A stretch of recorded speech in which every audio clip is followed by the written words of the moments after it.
Natsuki was a total loser trapped in memories from his teenage years that just wouldn't leave him alone. That bitter feeling of trying everything to fit in and still coming up short really stung. Getting rejected by the girl he loved had burned itself into his brain like proof that, yeah man, looks matter. Natsuki's biggest wish was simple, but impossible. A second shot at life. It all starts in 2021, and Natsuki was sitting there thinking about something that seemed kind of dumb on the surface. What's even the point of rewatching a movie? Like, you already know everything that's going to happen. Where's the fun in that? But that's exactly what he was doing. Watching a movie he hadn't seen since 7 years ago. In it, the main character traveled back in time to find the girl he loved. And as Natsuki sat there watching, something started slowly clicking into place. When you already know what's coming next, you see everything differently. You can actually spot what you should have done instead. And then the memory hit. High school. That pathetic version of himself, trying his hardest to be outgoing, and crashing and burning every single time. Natsuki's teenage years were gray, lifeless, dull. Out on the porch, cigarette in hand, he sat with his thoughts. From all those mistakes, he learned enough to land a decent graduation, a decent job, a decent life. And on paper, it looked like he should have been happy with that. But the regret never left. It just sat there, buried in his chest, haunting him. Those wasted years were something he could never let go of. Instead of all those gray years, Natsuki had only ever wanted to actually live his youth, full color, no regrets. He remembered the day he confessed to the girl he loved, and how coldly she shut him down. Looking up at the sky, almost like a prayer, his only wish was this: go back and fix everything. Then he opened his eyes, and he was on the floor. When he looked in the mirror, he saw the round, chubby face of his own teenage self staring back at him. Namika opened the door wearing a school uniform, and at first Natsuki figured it was some kind of costume thing, like cosplay. But wait, Namika was a sophomore in college. Why on earth would she be in a high school uniform? That's when it started clicking. Natsuki remembered the wish he'd made. Could it actually have worked? He asked Namika what year it was. 2014. Natsuki grabbed his phone, opened the calendar, checked everything carefully, and yeah, it checked out. Even so, he couldn't bring himself to believe it. He figured it had to be a dream, a really vivid dream. So he lay down on his bed, closed his eyes, and waited to actually wake up. Time passed. The sun started going down outside. Mizuki came into the room to wake her son up and congratulate him on his graduation, apologizing for missing the ceremony because of work. She noticed he looked kind of pale, maybe a fever. Either way, Natsuki just wanted to sleep until dinner. But when he woke up, he was still there. This was no dream. Standing in front of the mirror again, Natsuki made a decision. Trying to figure out how any of this had happened would just be a waste of time. He wasn't going to blow this chance. He was going to redo his entire teenage life, turn all those gray years into something actually vivid and alive. And the best part, he knew exactly what he needed to do. After all, he'd spent years replaying every mistake, every embarrassing slip-up, every cringeworthy moment. He knew what he should have done differently. He had 1 month before high school started.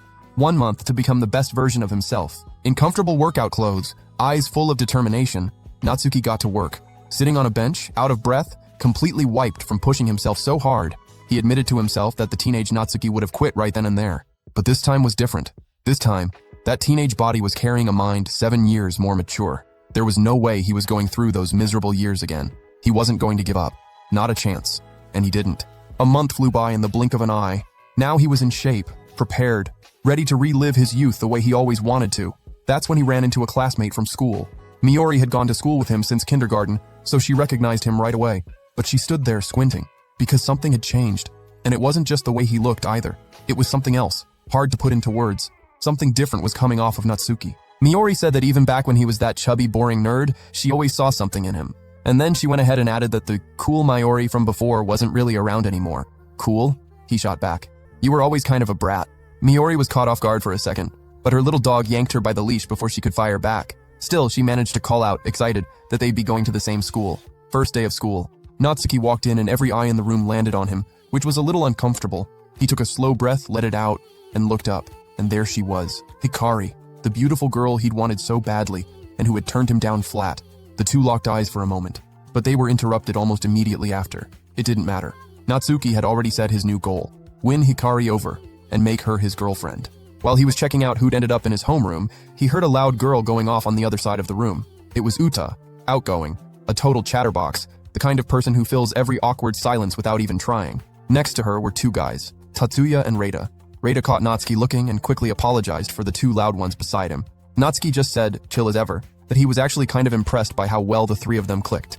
The three of them introduced themselves, and when Tatsuya got closer, Natsuki recognized him instantly. This was the guy who had humiliated him in the past. Tatsuya started throwing compliments at Natsuki about his physique. Then out of nowhere, a hand touched his abs. Obviously Uta. No shame whatsoever, getting a real close look at Natsuki's six-pack. When it was time to head into the classroom, Uta spotted Hikari and immediately pointed at her, completely blown away by how pretty she was, even walking right up to get a better look. Hikari was more than used to people gushing over her looks. Yuino, Hikari's best friend, launched into a whole thing about how popular and beautiful Hikari was. And that's when Natsuki saw the opening he needed. Yuino complimented Hikari, who brushed it off, drawing looks from everyone around them. How could a girl that gorgeous say something like that about herself? Natsuki jumped into the conversation, natural, not trying too hard. Hard to argue that you're not a beautiful girl. Hikari turned bright red, and Natsuki went pale with panic for having just let that slip out like that, without thinking. Yuino noticed her friend blushing, which was pretty unusual for someone so used to getting compliments, but it was a sign that the plan was actually working. When it came time for the class to introduce themselves, Natsuki was completely different. Night and day. Nothing like that humiliating moment from his past, when he tried to force himself to be the life of the party and ended up just embarrassing himself instead. A memory that still stung just thinking about it. The little group he'd just met invited Natsuki to check out some of the school clubs together. In the library, Hikari was chatting with a member of the literature club. How easily she connected with anyone confirmed something Natsuki already knew. Extroverts can get close to shy people with a natural ease that introverts will never have. At the basketball club, Hikari commented that Uta kind of acted like a little kid, probably because she was so all over the place. Uta took it the wrong way and thought it was a jab at her height and made it a whole dramatic thing. That's when Miori showed up and said hi to Natsuki. He froze up, terrified she was about to drag out some embarrassing story from his past, but she just said she could tell he was fitting in well.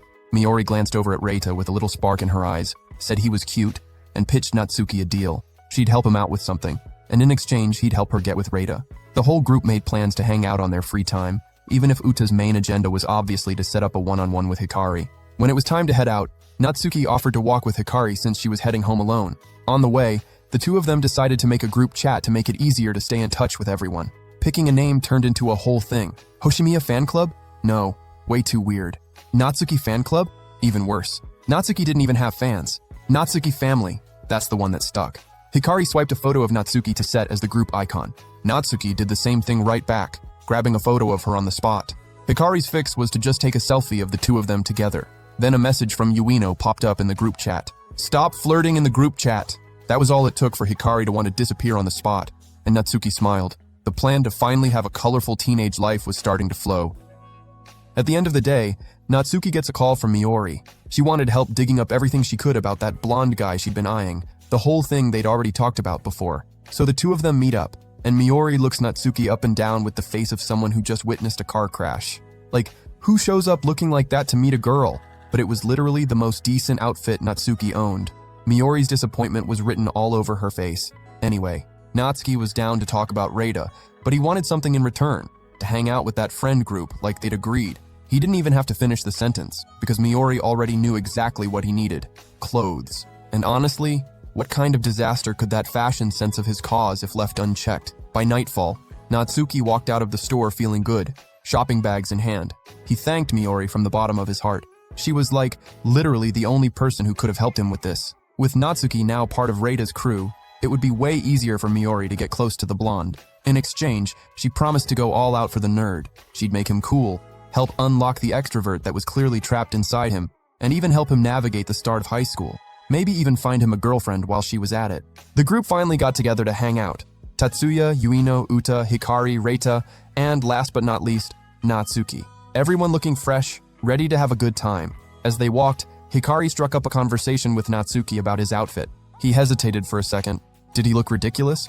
But Hikari was just giving him a compliment. Natsuki returned it by saying she looked nice. And Hikari immediately called him out. Nice? Not pretty? She was just messing around, of course. She was obsessed with men's fashion, and if she spotted a piece she liked, she'd buy it without a second thought. She was happy Natsuki thought she looked nice, and all that adorableness straight up hit him right in the chest. First stop was a sports center. Hikari's idea. Uta's energy went through the roof. They started with ping pong.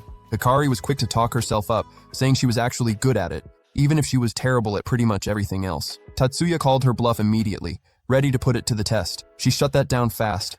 Tatsuya was way too intimidating, so Natsuki invited Hikari to play a chill, low-pressure match instead. And again, that thought crept into his head. She's so cute. Uta and Tatsuya were both killing it, two veterans of having fun. Hikari, on the other hand, was an absolute disaster at every sport, including the ping pong she'd just hyped herself up about. Natsuki caught on fast, but she'd rather make excuses. It was Yuino who just said it straight. Hikari simply wasn't good at sports. Natsuki was confused. If she was that bad, why suggest a sports center in the first place? The answer was simple. Even being terrible, she had a blast. And that was that.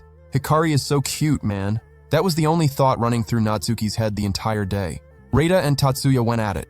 Pure rivalry energy. In the end, Reita wiped the floor with Tatsuya and didn't even flinch. Tatsuya immediately called everyone over for the next game. Natsuki asked if they couldn't take a breather first. Tatsuya spun around with that frustrated look on his face. "We don't have time for breaks." Natsuki deflated on the spot, like a puppy getting scolded. Reita noticed the tension. Because honestly, Natsuki had never had this kind of friendship dynamic before. Everyone gathered for a toast to starting high school. Uta announced, beaming, that they were all real friends now. Hikari found that absolutely adorable and patted Uta on the head. Yuino did the same to Hikari, calling her cute. Hikari told him to cut it out immediately. Reita caught a moment alone with Natsuki to bring up something sensitive, Tatsuya. Natsuki was caught off guard. He didn't even have to say a word because his face gave everything away. Reita confirmed it just from the look. He'd noticed that Natsuki's energy drained every time Tatsuya was around. Natsuki admitted it was true and gave props to his friend's read on the situation. Reita had always been observant, the kind of guy who sees what's actually going on beneath the surface. He hadn't said anything before because he figured it was just a matter of the two of them not being close yet. But this time, he felt something different. He felt fear, and he was right. Natsuki tried to convince him the problem wasn't Tatsuya. It was something internal. That painful memory flashed through his mind for a split second. He asked Reita not to say anything to anyone. He'd try to work through it on his own. Reita agreed. It wasn't his business, and because of that, it wasn't his place to say a word. Reita said he trusted Natsuki, believed he could get through it. And in that moment, Natsuki finally understood why every girl was into Reita. And it had nothing to do with just his looks. Everyone rushed onto the empty basketball court, and nobody lost it harder than Uta and Tatsuya. It brought back memories for Natsuki, from his life in the other timeline. A lonely time, but one where basketball was his escape. He kept playing even when everyone around him acted like he didn't exist. In college, when he had nothing left, it was those shots that kept him going. And even after all that time without touching a ball, the skills never went anywhere. Natsuki sank the shot clean, in a moment that left everybody speechless. The guy was genuinely good. This time, Natsuki felt lighter. Uta jumped with excitement. "Why aren't you on a basketball team? You're a natural!" She turned to Tatsuya, expecting him to back her up. But he was frozen, expression dead serious. When Uta snapped him back to reality, Tatsuya smiled and said he'd just been caught off guard. He gave Natsuki his props. Genuinely incredible. Natsuki brushed off the idea of joining a team, said he had work to focus on. Tatsuya threw down a challenge. He wanted to test Natsuki's skills himself, one-on-one. Natsuki took a deep breath and thought back to his conversation with Reita. He accepted, saying it'd be fun. The time to face that fear was right now, and he was going to play with everything he had. Uta and Hikari screamed Natsuki's name, going all in with the hype. Tatsuya was a little salty about the lack of support on his end, but he rolled with it. Natsuki glanced over at Hikari. He wanted to play well. He wanted to show off for her. The game was on. Natsuki thought back to the basketball lessons Tatsuya used to give in the other timeline. He pulled the same move he'd learned back then and bucket. The crowd went crazy. Tatsuya pushed forward with the ball, but Natsuki could predict every single move. After all, he'd watched every play, every technique, every detail of Tatsuya's style for 3 years in that other timeline. He pulled off a slick dribble and bucket. Tatsuya came back serious. No more playing around. He was lightning fast and got on the board. Natsuki looked over at Hikari again. I can't let him win. Gotta show out. Gotta make this happen. And then the most important memory hit him. In the other timeline, everyone looked down on Natsuki, tried to intimidate the nerd. But there was one person who always shut that down. Tatsuya, the team captain, who wouldn't let anyone talk trash about Natsuki, not even behind his back. It was because of him that Natsuki managed to stick with the team all the way to the end. His teenage years were rough, but they would have been so much worse without Tatsuya there. And that gratitude, it ran deep, back to the game. Natsuki stripped the ball right out of Tatsuya's hands, just as he was about to score the final point. In that instant, he understood. The fear he'd been carrying wasn't really fear of Tatsuya. It was the fear of being hated by him. Natsuki jumped, released the shot, and bucket! Tatsuya got bodied. Game over. Uta was the first to absolutely lose it over Natsuki's win. Tatsuya held that blank stare for just a second, and then broke into a grin. The next day, Natsuki was working at a cafe, and man, that kid had an insane talent with food. A coworker couldn't stop raving about him. To her, it was practically unbelievable that this was the guy's first job. Starting off that strong, Yuino also worked there at the same cafe right beside Natsuki, and honestly, even she couldn't believe the level this guy was operating at. After all, Yuino spent a whole month learning what Natsuki picked up in 2 days. 2 days, dude. The thing is, Natsuki had already worked in this kind of environment in the original timeline, on top of studying cooking on his own, at home, in his free time. Then, out of nowhere, Tatsuya, Uta, and Reita showed up to pay a little visit. Natsuki didn't exactly look thrilled, but Yuino welcomed everyone with that warm smile of hers. Natsuki walked over to their table just to ask if they had come all the way there just to be a nuisance. He was clearly in a bad mood. He'd already seen that crew at school earlier, so he was kind of over it. Uta thought that was pretty rude and decided to soften him up a little. She asked if he was happy that they were friends, if he actually had fun when they hung out at school, and then Natsuki admitted it. Yeah, he was happy. Uta just had that way about her, you know? Of convincing people that having her around was a genuinely good thing. Those two get along so well, Yuino commented. The words lit Uta up instantly, and she asked to take a photo of the two of them. Actually, she ended up snapping one of everybody. The photo she sent to the group chat left Hikari making a face. She was the only one with other plans and couldn't make it. Left completely out of the loop, poor girl. Since Natsuki was the one making the food there, the gang decided to place an order, just to put his skills to the test. Spoiler, don't sleep on him. The plates arrived looking almost too good to eat. Everyone picked up their forks and took that first bite full of anticipation. Natsuki waited for the feedback with that serious expression of his. Uta was the first to lose it, eyes literally sparkling. Like that moment when you switch your dog from the cheap kibble to the premium stuff and he looks at you like you're an absolute god. Reita said he'd tasted Natsuki's cooking before, but it felt like this time he'd thrown in something extra. Chef's secret. Tatsuya loved it too. And Uta, of course, already wanted a bite of his plate. She opened her mouth waiting for Tatsuya to feed her. The poor guy turned red and, completely flustered, just shoved the plate toward her so she could eat it herself. Tatsuya even commented that Natsuki's skill level was wild, considering he'd only just started working there. But then midterms started creeping up, and poor Uta, the girl knew absolutely nothing and could not care less about class. Unfortunately for her, the exams at that school were no joke. A failing grade meant retaking the test, and not retaking it meant getting benched from the club. Big problem. Tatsuya thought it'd be a good idea to invite everyone out, but everyone was stressing over studying. Didn't happen. Reita asked Tatsuya if he was planning to just wing the exam without studying. And of course, Tatsuya already had a plan. He'd skimmed through a textbook the morning of. What a disaster. That's when Reita came up with the idea of organizing a study session to save those two from tanking their grades. Time to hit the books. The first step was figuring out what Uta and Tatsuya actually didn't understand, so they could try to salvage the situation. But it's tough to know what you don't know, right? Natsuki found himself watching Uta's cheerful attitude even through all of this. Then he glanced over and caught Hikari looking totally lost, and quietly gave her a hand. Hikari's gentle thank you was enough to make his heart do something embarrassing. Her smile was genuinely dangerous, man. Uta decided to test Natsuki's smarts. He actually paid attention in class, right? Natsuki offered to help her. Uta showed him the part she didn't understand and, yikes, that was entry-level stuff. Uta was teetering on the edge of a cliff. Natsuki walked her through it step by step, but they were so close together that the proximity just hung in the air, weird and oddly charged at the same time. Uta quickly pulled back, apologizing. Tatsuya watched all of that with a look on his face that said he would have preferred not to.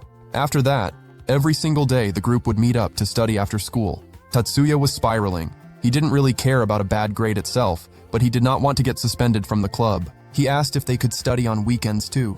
Uta made the same request, and offered to bring sodas as a thank you. Everyone agreed, but made it very clear the sodas were unnecessary. Uta said Natsuki was way too kind, but they were friends after all. Sometimes he said awkward things, but that honestly just made him cooler. Then Tatsuya pulled Natsuki aside with a serious look on his face, started talking about how close he and Uta had been getting, and asked point blank whether Natsuki had feelings for her. Of course it wasn't like that. Natsuki came right out and admitted he liked Hikari, and Tatsuya looked like a massive weight had just been lifted off his shoulders. Natsuki asked who Tatsuya liked then, but the guy wouldn't answer. On another study day, Natsuki showed up later than usual. The moment he walked in, the first thing he did was ask what Miori was doing there, but she had also come to study, along with another friend. Uta, ever the helpful one, had already saved Natsuki a seat, right next to Miori because hey, they were childhood friends after all. Totally uncalled for. Miori sat there watching Uta and Natsuki with that analytical gaze of hers. Natsuki pulled a little notebook out of his pocket that he'd put together for Uta, with simpler, more straightforward explanations. The clarity of those notes was impressive. The guy had barely slept putting it together, but honestly it wasn't that hard for him. In the other timeline, he used to tutor people. He had the experience. Uta promised she'd work hard to do well, so Natsuki's effort wouldn't go to waste. Miori took the chance to go ask her little blondie a question, and Natsuki almost blew her cover, but took a kick to the shin before he could finish the sentence. Message received. Miori pulled Natsuki quietly to the side and gave him a heads up. Lately, Uta hadn't stopped talking about him. The girl was turning into someone completely smitten, and Miori, being Miori, volunteered to set the two of them up as a couple. Natsuki started thinking about what that would even look like, but he didn't get far enough to reach a conclusion. Uta appeared out of nowhere asking what the two of them were whispering about. Natsuki brushed it off, saying they were talking about her, but only because he was curious about how she'd been doing at games. On the way home, Natsuki ended up alone with Miori on the train. Miori said she'd been watching him, that Natsuki's high school experience was going really well. He said that was the plan, to redo the dull, colorless teenage years and turn them into something full of life. Miori laughed. Whatever. But then the mood shifted. She pointed right at him and said there was an obstacle in his path, and that he still hadn't noticed it. Told him to figure it out himself. At home, Natsuki couldn't shake that comment. His phone rang. It was Hikari, wanting to talk. Nothing too serious. Hikari wanted to know if he'd noticed that Tatsuya had been seeming kind of down lately. Could just be her imagination, she said. Natsuki pushed back, said he hadn't picked up on anything weird, that it was probably just in Hikari's head. Exam day arrived at school. Tatsuya greeted Natsuki with a cold handshake, zero energy behind it. The exam week dragged on, and finally ended. Everyone free, screaming at a karaoke bar. Natsuki was a little restless on the inside. He loved karaoke, went all the time. But he'd never gone with friends before. This felt different. Uta launched herself at him saying it was his turn to sing. He accepted and picked a song. And then came the surprise. Uta and Natsuki's music taste was almost identical. So why not just sing together? The two of them stepped up to the front and, man, what a moment. Natsuki poured everything he had into his voice, turning it into something way more beautiful than anyone expected. Uta went quiet. Everyone went quiet, blown away. When it was over, everyone clapped. Everyone, except Tatsuya, who was frozen solid. Uta wanted more, called Natsuki over to put together a playlist together. But then Tatsuya cut everything short, slammed his fists on the table, stormed out of the room without much of an explanation. Natsuki went after him, tried to help. Tatsuya didn't want to talk, told Natsuki to just go. But Natsuki pushed. Tatsuya snapped at him to shut up, and then broke down saying he felt pathetic. Even more so after Natsuki showed up being the perfect guy at literally everything. He left asking Natsuki to forget the whole thing, said it wasn't his fault. Reita appeared then, with the face of someone who already saw this ending coming. Tatsuya was jealous of Natsuki. It all started with basketball, the one thing Tatsuya was genuinely great at, and Natsuki went and absolutely bodied him. Then came the insane cooking, the intelligence, the killer voice at karaoke, all of it making Uta more and more drawn to him. But what did Uta have to do with any of this? Natsuki was the only one who hadn't figured out that Tatsuya was in love with her. Man, Natsuki admired Tatsuya so much. All he wanted was to earn the guy's friendship, not trigger some jealousy spiral. But Natsuki still couldn't quite wrap his head around how Tatsuya really felt on the inside. Reading people's emotions had always been his biggest blind spot. Time flies, and Natsuki's new high school life was everything he'd ever wanted. That's why he'd prayed for it. He wanted a rainbow in that gray teenage wasteland. And the shift from a colorless youth to one full of life? It was actually going pretty well. Natsuki believed he was pulling it off, but things changed after Tatsuya's decision, and that vibrant rainbow slowly faded from the sky. By the time he got to school, he wasn't even saying hi to anyone anymore, and nobody knew what had happened with Tatsuya. The whole friend group fell apart without him around. Those were some rough days, no cap. Natsuki was losing the best version of his life all over again, slipping back to where he started. And that gray abyss? It was calling him home. A little while later, Natsuki and Uta were checking out the class rankings on the board. Natsuki was number 1, and thanks to him, Uta had managed to land at 110th. It wasn't great, but at least she stayed in the club. A couple of girls a little further away were whispering Natsuki's name, saying nice things, just not to him. Oh my god, his face is literally my type. And he's so smart. Natsuki is basically perfect. Uta invited Natsuki to hang out on Saturday, with this hopeful little smile. But Natsuki turned her down the second he remembered Tatsuya's jealousy over Uta. That feeling was way too heavy for him to ignore. Time to head home, and of course, it was pouring. Natsuki didn't even care. He walked out into the rain like he belonged in it, while regretting that prayer he'd made. In the end, nothing had changed. Then, out of nowhere, the sound of raindrops hitting an umbrella. It was Miori. She came over and offered to be there for him, because she could tell something was off. Natsuki wouldn't be this down in the dumps for no reason. Not him, but he didn't want help. At that point, nothing was going to fix anything anyway, and he stepped away from the umbrella. Miori at least carried his bag. She wanted to help. She was his childhood friend after all. The two walked together while she tried to figure out what was going on. That's none of your business. Yes, it is. I promised to help you build a colorful high school experience. Natsuki, completely checked out, had already given up on everything. He told Miori to drop that promise. He didn't need it anymore. Finally home, Natsuki stepped out of the shower, walked into his room, and found an intruder lying on his bed. Miori was looking around. That room hadn't changed one bit since she used to visit back in kindergarten, but she was there for a reason. She was reading one of Natsuki's nerd books, an absolutely unhinged one. Natsuki lunged at her to snatch back the source of his humiliation. She told that virgin to chill out, and just started snapping photos of his room. To commemorate the visit, apparently. Natsuki asked about basketball practice. Turns out Miori had ditched it, because unlike Uta, she wasn't exactly the kind of player who made a difference on the court. But anyway, none of that mattered right now. Miori brought up Natsuki's plan. Like, it was genuinely impressive that he was ranked first in the whole grade. He was actually taking the plan seriously. That plan was part of why Miori had skipped practice. But the real reason was Uta. She'd been acting weird. Miori tried to find out why, but Uta wouldn't say anything. And since half a piece of gossip is the worst thing in the world, Miori went straight to Natsuki. Plus, she wanted to help him, right? That's just the kind of person she was. Natsuki had lost faith in the plan. He was shaken, but he wasn't alone. Miori was there to ease that weight off his chest.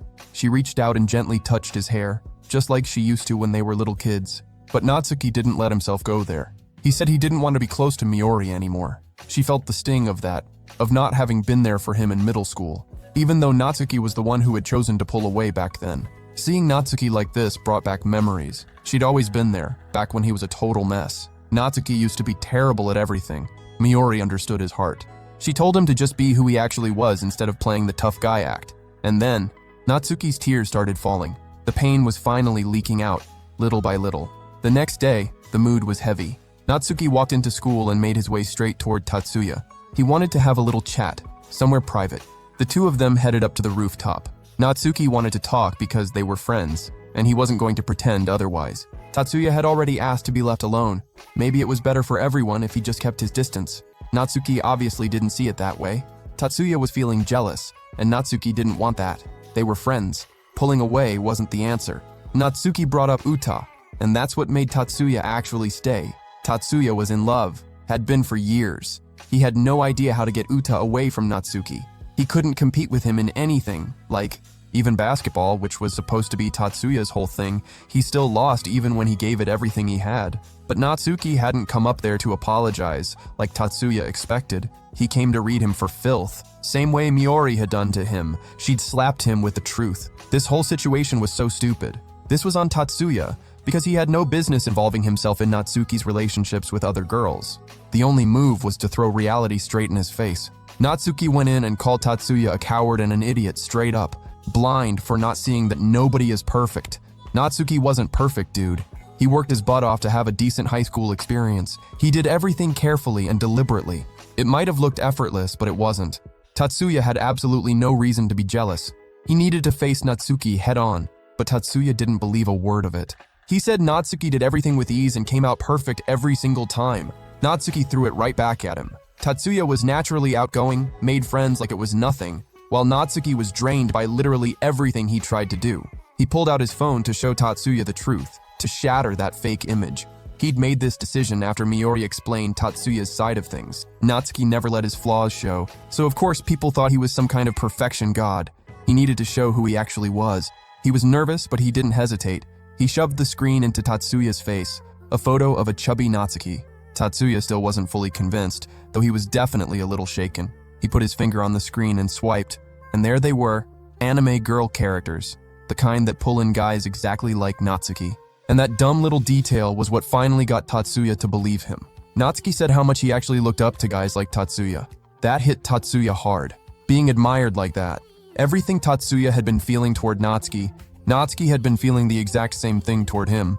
The jealousy wasn't one-sided at all, so Tatsuya needed to come back to the group. And on top of that, he needed to stop playing it safe and go after Uta. Natsuki smirked. "Don't tell me you're scared to come at me directly." Honestly, Natsuki was the scared one. Tatsuya said Natsuki was being really bold for someone who looked like, well, that. And Natsuki got all in his feelings about it. He was way too easy to get to, poor guy. But that was the moment he finally said what he actually felt. How he was just keeping up an image. How he was an awkward, nerdy guy nobody would want to deal with. And how he'd been learning everything step by step, the hard way. They finally understood each other. The sun broke through the clouds over their friendship. But how was Tatsuya supposed to rejoin the group? Just show up out of nowhere like nothing happened? Natsuki said he'd have to tell the truth, word for word. "I've been totally into Uta-chan. And I got jealous because her and Natsuki got close. That was wild. So embarrassing." Some girl voices popped up from nearby, but they weren't ghosts, and they definitely weren't angels. It was 3 gossip girls and a wolf in sheep's clothing. Reita said he'd tried to stop them, but the girls wouldn't let up. They'd heard everything. Poor Tatsuya. Uta, embarrassed and worried at the same time, tried to let Tatsuya know she only saw him as a friend. Brutal words. Tatsuya's soul left the building after hearing that from the girl he loved. If Reita hadn't stopped Uta from saying more, there's no telling where Tatsuya's sanity would have ended up. Yuino also got stressed about something that was honestly a non-issue. The audacity. Then they exposed Natsuki's whole front, and now they wanted to see the photo he'd shown Tatsuya. It was an ambush. Tatsuya was down bad, but he pulled himself together just enough to throw Natsuki under the bus. The argument didn't get far thanks to Reita, the real one in the group. Tatsuya calmed down and told Uta that he wasn't giving up on her.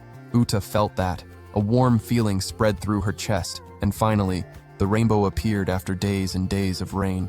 After everything, Natsuki was thanking Miori at the cafe where she worked. Miori had been the reason hope came back. She loved both versions of Natsuki, but don't read too much into that. That same night was a heavy one for Uta, who sat there thinking about Natsuki. The ache of knowing that the heart of the person you love already belongs to someone else. Natsuki sat there genuinely grateful for Miori's support, except she was already calling in the favor. Well, he didn't really have a choice. He had to return the help somehow. That night, Natsuki was still on the clock, and there was Yuino, also working as always. She was watching the cafe floor and tuning into the music playing overhead. Jazz. Natsuki brought it up, asked Yuino if she was really into that kind of music. She said not particularly, but that she was actually a classical music nerd and had been playing piano since she was 3 years old. Natsuki said he'd love to hear her play sometime, but the conversation got cut short when a customer walked in. It was Miori. She'd come back because she wanted to hang out with Natsuki and told him she'd just wait until his shift ended so they could walk home together. Natsuki was totally fine with that, until Yuino got suspicious. "Are you two dating?" That hit a nerve. Natsuki's answer was a hard no, but Yuino wasn't buying it. Like, only a girlfriend would wait around for a guy just to walk home with him. Anyway, the shift finally ended. Miori and Natsuki were heading home, walking side by side while he said something about how a girl probably shouldn't be out so late at night. Miori was not thrilled to hear that. She couldn't believe he'd actually say that to a girl as cute as her. But then she caught herself thinking something positive. It seemed like spending time with her was actually helping Natsuki get more comfortable around girls. Just don't catch feelings for Miori, dude. She's already Reita's. The two of them were on the subway. Miori said she finally wanted to put a plan into motion. The only reason she hadn't done it sooner was because she'd been waiting for Natsuki's friend group to sort out their drama first. Natsuki thought about it. At first things got weird when everyone found out who he really was, but that whole reveal actually ended up bringing the group closer together. Still, he needed to make a move with Hikari, so he went straight to the point and asked Miori what the plan was. She laid it out with full dramatic flair. The legendary double date, the lineup, Miori, Reita, Natsuki, and Hikari. Natsuki shut it down immediately. He was way too embarrassed. Miori thought that was ridiculous. Like, this one outing could fix 2 relationships at once. The next morning at school, at E, Natsuki headed to the library. Pretty unusual for him, but this time he had a reason. He just wanted to talk to Hikari. She seemed surprised to see him there, and asked what book he was looking for. Natsuki told her he'd really gotten into a book she'd lent him and was looking for something similar. The moment he realized the conversation was actually flowing, he decided it was time to go for it. Just don't stumble over his words. He turned to Hikari and said, "This book got adapted into a movie, right? What if we went to see it together?" Hikari paused before answering, but she said yes. Except Natsuki caught that hesitation. Something felt off, and it got worse when she asked if they could invite more people. Natsuki's anxiety kicked in hard. He started spiraling, thinking Hikari didn't want to go alone with him because she thought he was weird. He pulled himself back together with a smile and said Miori would come too. But then Hikari thought she'd just be getting in the way of those two, so maybe she shouldn't go. Natsuki fixed it by saying he'd invite Reita too. At that, Hikari put 2 and 2 together. Did she realize Natsuki likes her? Nope. She realized Miori likes Rita. That's what did it. She agreed right away, since she'd already wanted to see the movie anyway. Now all that was left was Reita's answer. He told Natsuki he'd been dying to see that movie, so if it worked out, he was in. Right after Reita left the room, Uta showed up. Natsuki's stomach dropped. What if she'd overheard everything about the outing? Sure enough, Uta immediately asked if he was going to see a movie, and said in the saddest little voice that she wanted to go too. Natsuki told her which movie it was, and asked if she was into it. She said no, she had zero interest in that film, but even so, why not go anyway? Natsuki knew he had Uta's heart, but she didn't have his. To answer her, he said that if she wasn't really into it, she'd probably have more fun skipping it. She took it on the chin, but asked if they could hang out some other time, just the two of them. Natsuki didn't say no. He told her he actually did want to do something with her. That brought the smile back to her face. But Natsuki didn't feel great about it. He didn't want to be the reason Uta stopped smiling, but he had no idea what to do. He'd never been in any kind of relationship before. On the way to the outing, Natsuki and Miori were riding the subway together. He brought up Uta, and Miori's advice was to keep her close. Natsuki thought that sounded seriously messed up, straight up leading her on. So Miori flicked him on the head and told him that kind of thinking was exactly why he was still a hopeless rookie at dating. Plus, he could end up actually falling for Uta at any point. Miori asked why he didn't just go for Uta instead of the other girl. She's fun, she's sweet, what a waste. Natsuki knew that better than anyone, man. But Hikari was his whole world. Well, as long as Uta wasn't asking to make things official, there was no real reason to push her away. That conversation actually made Natsuki feel a whole lot better. The four of them finally met up. They decided to walk around a bit before the movie started. Miori and Hikari were chatting about their outfits when Natsuki gave Miori a little signal. She came over whispering that she couldn't just hover next to Reita the whole time. It'd be super obvious. Reita showed up right at that moment, saying the two of them really did seem super close. Both of them immediately denied it, acting like they'd rather keep as much distance as possible. Hikari pulled Natsuki aside, just to give Reita and Miori some space to actually enjoy each other's company. During the movie, everyone was pretty chill, just watching, while Hikari kept stealing Natsuki's attention without even trying. Afterward, everyone went to grab some food. Reita and Miori had already demolished their plates while the other two had barely touched theirs. But eating fast was just part of life when you're in a sports club. Everything was going great, until 3 girls from the basketball team showed up and started giving Miori grief for skipping an optional practice. They eventually left, and Miori apologized for killing the vibe. Apparently there was some drama on the team, but it was nothing serious, she said. At the end of the night, Hikari said her goodbyes and rushed off, and as Miori and Natsuki were heading out, Reita asked for a quick second alone with Natsuki. Reita started talking about Miori, said she'd always come across as super independent, but that Natsuki seemed to be the exception. He also noticed she trusted him more than almost anyone else, and then Reita asked Natsuki to look out for her. The two of them were on the subway, a heavy silence hanging between them. That silence finally cracked when Miori apologized for the outing not going as planned strategy-wise. Natsuki said that if everyone had a good time, there was nothing to complain about. The silence settled back in. Natsuki got uneasy, but tried to say something to Miori. She cut him off before he could, told him not to worry about anything. The next day, Natsuki decided to stop by and watch basketball practice. Miori was playing like she had something to prove, and she was incredible. Uta was watching too. You could tell something about Miori felt off. Natsuki wanted to help, but he knew it wasn't his place. Another basket. The issue was between Miori and the girls on the team. Way too complicated to step into. She spotted Natsuki up in the bleachers and called him down for a quick talk. All just to remind him that he didn't need to worry about anything. Miori walked away, saying it was none of his business. Uta came over to talk to Natsuki, and it was about exactly that. She started explaining that Miori had been named a starter even though she was only a freshman. But she and Wakamura had gotten into it over that skipped optional practice, and Wakamura had called Miori arrogant. That caused Miori to pull away, and things on the team got super tense and weird after that. Could just be jealousy. Like, if Miori wasn't on the team, Wakamura would be the starter. Uta said she wanted to help Miori. She was her closest friend after all, but the older girls wouldn't listen to her. It was really wearing Uta down, because she couldn't stand watching people talk trash about others. But she knew there was nothing she could do. Uta walked away saying she'd do everything she could to see Miori doing okay again. Then Tatsuya showed up, saying the whole thing was stupid. He'd been listening to everything, but honestly didn't even need to. He watched this kind of stuff play out on the team every single day. He said the reason Uta was so upset was that she cared too much. and that if Wakamura was the one causing all of this, he'd go deal with her himself. He was joking. But the way Tatsuya said it, it really didn't sound like it. He knew stepping into that fight wouldn't actually help anything, and he admitted Miori was seriously talented, but it was obvious she didn't trust the older players at all. That night, Natsuki was home. Thinking about Miori, he realized it was true.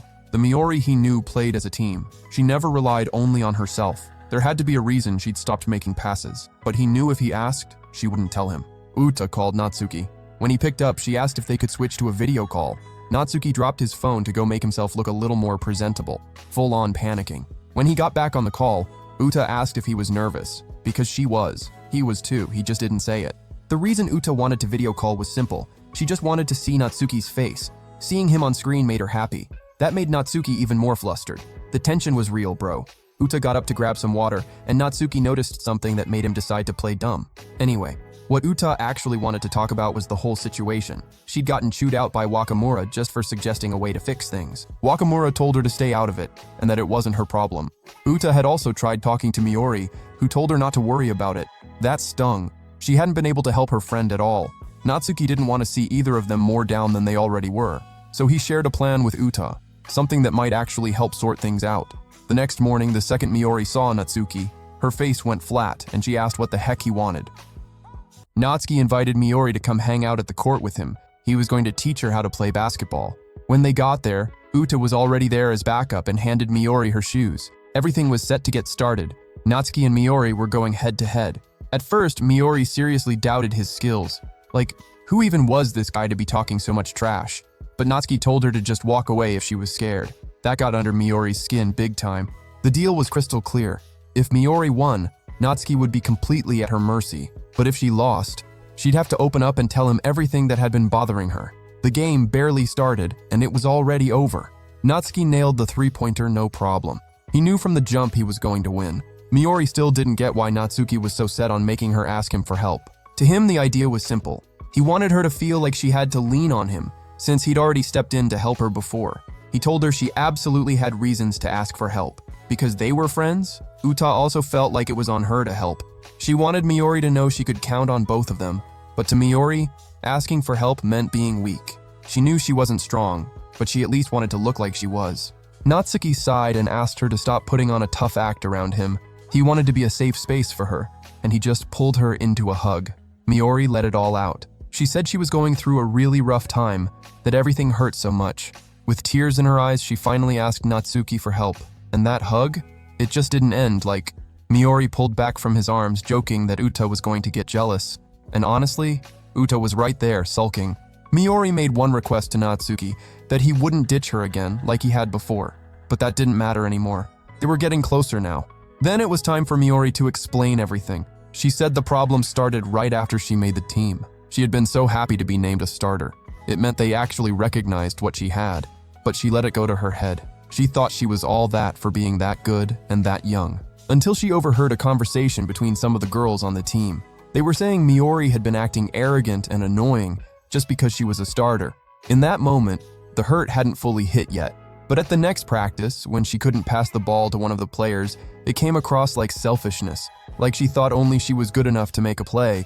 Nobody knew she actually struggled with that. Miori asked Natsuki for advice and, well, first she needed to get past that issue with her passes. Natsuki passed the ball to her and she sent it right back. They went again, and it was smooth. But when it came time to pass to Uta, Miori fumbled it. It was weird, honestly. With Natsuki, no problem at all. The three of them tried again, and this time everything clicked. It seemed like Miori had finally gotten over that block. But would it be the same story with the veterans on the team? She wasn't feeling that confident. She was still all in her head about this fear, just because some people had talked trash about her. It felt like a massive wave crashing right in front of her. But Miori wanted to become strong enough to tune it out. Even if it was hard, Natsuki got that better than anyone. That wave is impossible to just ignore. Nobody's built like that, because words are the most brutal weapon a person has. So he told Miori exactly what he wished someone had told him back then. I got you. I'll listen to whatever you need to say, whether it's venting, complaining, anything. Miori felt this huge weight lift off her. A little embarrassed, she thanked him from the bottom of her heart. Uta was just standing there, watching the whole situation unfold. She'd honestly lost the motivation to even help these two, but she had no choice. She was going to be there for Miori like the best friend she was. That night, Miori texted Natsuki. She said Uta had been setting a really good vibe and that she'd managed to pass the ball to Wakamura. She was slowly getting it together. Natsuki was chilling in bed when the doorbell rang. He told his sister to get it, but it wasn't long before Namika was calling him from downstairs. It was Miori at the door. She said the reason didn't matter. She just wanted to talk to him outside for a bit. Namika got suspicious about whatever was going on between them. Like, they had drifted apart all through middle school, and she threw in that, unlike Miori, Natsuki was the dramatic one. So he told Namika to shut it. She was already getting on his nerves. Miori and Natsuki headed out walking down the street, even though it was late and kind of sketchy for that hour. Miori stopped to say what was on her mind. Do you think you could come watch the game tomorrow? Obviously, Natsuki was going to be there to cheer her on. The next day, just like he promised, there was Natsuki, watching the game that hadn't even started yet. Miori was so happy when she spotted him. She even got a little goofy about it. The game was on. Miori, as always, was playing out of her mind, and she actually pulled off the pass. She even went up to Wakamura and told her she was going to set her up. And she delivered. Bucket! Natsuki clapped. He could already tell he didn't need to worry about Miori anymore, but Uta was the one worrying about him. The next day, Natsuki was sitting on a bench, nervous, and the reason showed up shortly after. Also nervous, Uta and Natsuki were going to a festival together. She had invited him as her date, and he hadn't said no. The two of them were walking through the festival, both kind of awkward about it. Uta broke the ice and asked what Natsuki thought of her outfit. He answered honestly, she looked really good. The festival atmosphere was just so nice, especially with Uta all happy watching everyone having a blast. She stopped and said she wanted cotton candy. Natsuki just stood there staring at her, which made Uta a little uncomfortable. She asked him to stop looking at her like that. She was lying. Uta really wanted him to keep looking. She just didn't want to admit it.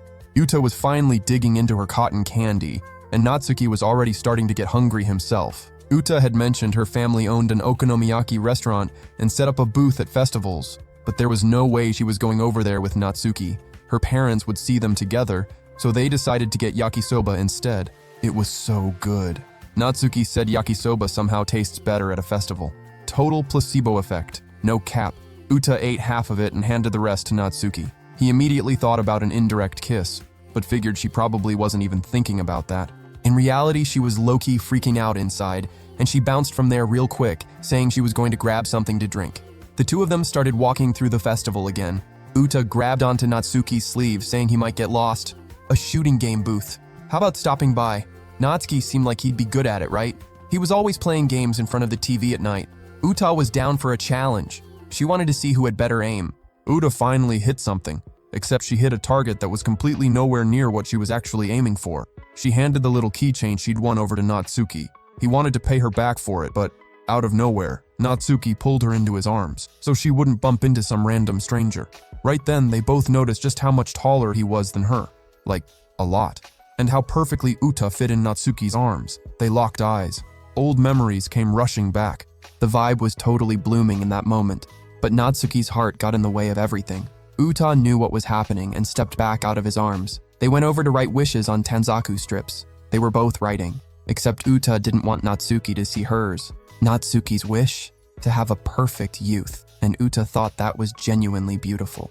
When it was time to hang them on the bamboo, Uta paused, thought about it for a second, and she didn't want to hang that wish up. She swapped it out for the same one Natsuki had written. At the end of the festival, Natsuki walked Uta home. On the way, she filled him in on how the team was doing. Miori had patched things up with the veterans, and the whole team was stronger for it. Uta took Natsuki's hand. She told him not to read into it, but walking like this just felt really nice to her. When they got to Uta's place, they said their goodbyes. Their hands let go, but if that was all it was, it would leave way too big of an empty feeling inside her. She wasn't done yet, so she ran back to Natsuki and pulled him into a kiss. She wanted him to understand what she was feeling, but it was still too soon for words. Uta wasn't giving up on winning Natsuki's heart. It didn't matter who it belonged to right now. She was going to make him see her. Now that was a much better goodbye. Two people enjoying the ocean breeze, bathed in moonlight. The girl leans in and brings up how beautiful the moon looks, how stunning it is tonight. He replies that the moon only looks that beautiful because they're watching it together. When she hears those words, the girl breaks into a smile, like flowers blooming in spring. This romance is actually a story Hikari is writing. Dude, she was obsessed with books. She stared at her laptop screen, wondering what was missing from the story. It just wasn't quite there yet. Someone knocks on Hikari's bedroom door. asking if they can come in. And before letting her dad in, she shuts the laptop. Real quick. Natsuki stood at the classroom doorway, trying to shake off all the nerves he was feeling. The moment he opened the door, the girls greeted him with a cheerful, "Good morning," and the look on Uta's face instantly brought him back to that night at the festival, when they'd shared a little kiss. Natsuki sat down next to Reita, who jumped straight into pointing out that Natsuki was the kind of guy who wore his heart on his sleeve. He'd had feelings for Hikari, but now, pretty clearly, he had feelings for both Uta and Hikari. And honestly, that was true. So Natsuki just asked Reita to please not say that out loud. Reita flashed a big grin and said he'd have his back no matter what, as long as Natsuki left Miori for him. At lunch, the group got together to throw around ideas for summer. Uta went first. She wanted to go to the mountains or the beach. But everyone agreed the beach was the obvious winner. The problem was that Tatsuya was completely broke. So to fix that, Uta invited Tatsuya to work at her parents' shop over the break. Everything was set. They just had to nail down the date and time. The ever-emotional Natsuki was beyond hyped about going on a summer trip with his friends. This is what being young is all about. Hikari, on the other hand, wasn't feeling so bright. She really wanted to go, but she already knew exactly what obstacles stood in her way. Natsuki was already at work with Ueno, and asked her whether it'd be hard for Hikari to make the trip. Since Hikari always headed home early whenever the group hung out, he figured there was some kind of strict situation at home behind it. Ueno sighed and broke it down. Hikari's dad was a seriously stubborn and strict man.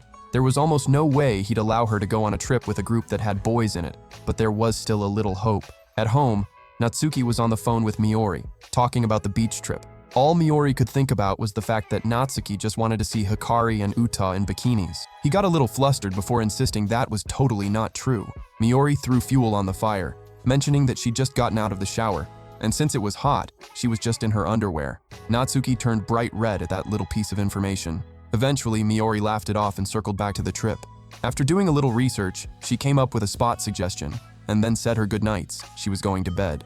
The next day, Natsuki was walking into school when someone tapped him on the shoulder. It was Hikari. He went a little starry-eyed, just taking in how pretty she was, but he pulled himself together out of nowhere and said, "Good morning." Hikari said she was in a great mood. Her grades had gone up and summer was right around the corner. Natsuki agreed that was awesome, until the conversation with Ueno crept back into his mind. He brought up the trip with Hikari.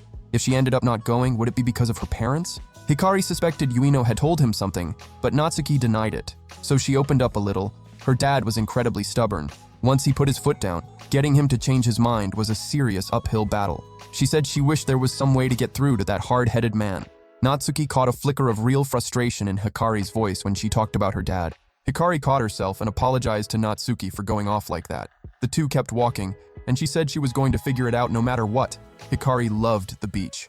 It was gorgeous, it felt amazing, and the cold water was everything. On top of that, she loved how staring out at that endless ocean helped her push through whatever was weighing on her.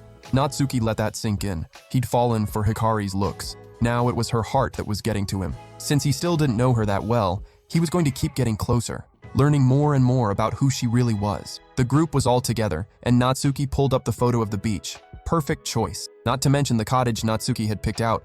It was going to fit everyone's budget.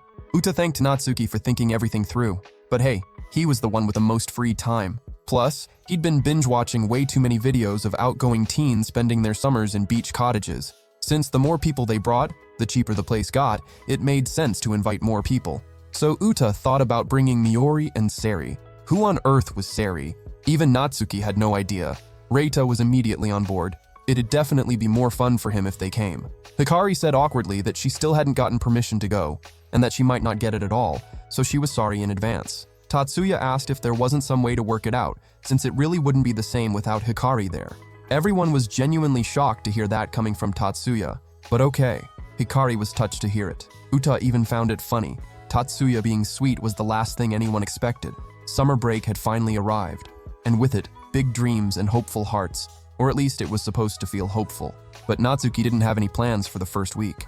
Namika thanked him for the food and headed back inside. Since Natsuki's parents were at work, he spent his mornings watching over his little sister, and most afternoons, he was at his job. Ueno asked Natsuki if he'd be free after work, because she wanted to hit up the mall and do some shopping. Yeah, he was free, and he'd tag along with Ueno. At the mall, the two were browsing some clothes until Ueno asked Natsuki's opinion on a bikini. He looked away, embarrassed, and really didn't want to answer that. Ueno noticed the awkwardness and went off to find her bikini on her own. Natsuki drifted away, wondering why Yuino even wanted him there in the first place. The two had already finished shopping and had stopped to chat about the bikini, when suddenly Hikari called out to them, and standing right next to her was her dad, who asked, completely stone-faced, whether these were friends of his daughters. He introduced himself as Sei, Hikari's father. He told Yuino it was good to see her again, and asked if the boy was Natsuki, since Hikari talked about him all the time. Then, about the trip, Sei asked both of them if they were going, and that's when everything went sideways. Hikari had told him it was going to be girls only, because she knew her dad wouldn't allow it if boys were involved. Sei looked Natsuki dead in the eyes, like he was staring straight into his soul. And right then, Natsuki remembered Sei. He was the president of a company where Natsuki had tried to land a job in another timeline, but who was still just the vice president in this one. So Hikari's dad told her he wasn't going to let her go on that trip, that maybe, if she hadn't lied to him, things would have been different. Hikari felt her heart just sink. All hope drained out of her. The two of them walked away. Yuino and Natsuki went to grab dinner. The whole vibe was heavy and awkward after what had just gone down. Yuino said that Hikari had told her she really wanted to make that trip happen, even if her dad said no. Yuino and Hikari had started talking in 3rd grade. Back then, Hikari was a lonely girl. She didn't open up much, she didn't stand out. Yuino, on the other hand, was the total opposite. She was the center of attention, bubbly and outgoing. Then one day, she decided to go talk to Hikari for the first time. From that moment on, they became friends, best friends. Then one day, Hikari invited Yuino over to her house. The atmosphere was a little tense, but Sei warmed up to Yuino and made it clear he wanted Hikari to be more like her. After that, Hikari's behavior shifted. She got really good at hiding what she was feeling, and she was probably hurting way more than anyone realized. Then Yuino asked Natsuki straight up if he liked Hikari. He said yes, absolutely. He cared about her a lot. Yuino wrote something on a piece of paper and handed it to Natsuki, telling him he needed to be there for Hikari, because he was probably the person who was going to help her find her way. Natsuki headed to a coffee shop to meet up with Hikari. They found each other and he sat down to talk. Hikari was a little embarrassed that Yuino had told him where she was, but it was fine. Natsuki pointed at the laptop, wanting to confirm that what Hikari was writing was a novel. He totally peeked. Hikari said it was a secret. She kept it hidden because she was embarrassed by it, so she didn't want anyone asking to read it, except for Natsuki. He was the one person she'd actually let read it. At first, she'd wanted Yuino to read the novel to give her feedback, point out what was missing, where it could be better. But now, she wanted Natsuki to do that instead. And that's exactly what he did. He read the whole thing, told her she completely surprised him. The story was really good, then asked if the novel was the reason she wanted to go to the beach. Hikari said it wasn't exactly that. She just wanted to have fun. She'd written the story because the beach meant so much to her. Someday, Hikari wanted to become a real, accomplished writer. Natsuki was already in bed, lost in his own thoughts, replaying his goodbye with Hikari in his head, where she'd thanked him for everything. He kept thinking about how Hikari's mood had been all over the place, how her expression would shut down out of nowhere right in the middle of a smile. When Natsuki checked his phone, he saw a message from Hikari. She was at a train station near his house. That hit him with a wave of worry, so he called her immediately. On the call, Hikari said she had no curfew to get back home by anymore, because she'd run away.